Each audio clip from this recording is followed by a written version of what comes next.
Somandla bawo, ebusuku nje ndisondeza i-relationship yam kuwe. Kwezi ngqele Thixo uzume nam. Thixo bendisithi ndiliphakade kanti ndisisigade. Oh simakade, bendiyintoni kakade? Amen. Uyabona madam, umjolo wangoku awufana nala mjolo wakudala. Yabona lo mjolo wangoku madam, ufuna uhlala unentwana yevimbela, uyaqonda? Umane uziminca noba kusetoilet uzihlikihla ifokodo. Because uba uqinanga ungawuvuka esibhedlele madam. Hayibo, unexesha engakanani me apha? Hayi madam, ndiyafika ngoku. Uthini ke? Hayi andithethi madam. Ufuna ntoni? Andifuni into madam. Kanti unjani? Ndiphilile akho nto kunjani madam?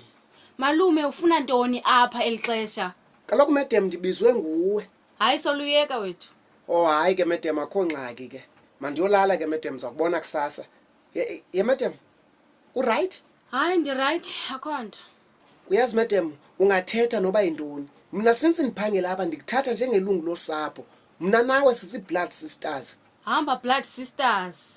Kanti unjani? Ndiphilile akho nto kunjani madam? Yazi ndixelele ke malume. Ndixabene notata omntana endisohlukene. Uxolo madam. Inoba uyajolo andile. Yazi bengicifana ndim ndedwa phaa kuyo. Hayi kaloku madam. Indoda iyafana nemeeting. Ngeke uyibambe wedwa. Iwesi uba umamakhe akabamba izicalls zam nobhuti wakhe akabamba izicalls zam. Iwesi uba ndiyaziwa kokwabo. Ukwaziwa kokwabo komntu wakho akuthethi into. Khumbula kaloku madam, noSathane uyaziwa ezulwini kodwa akafuni.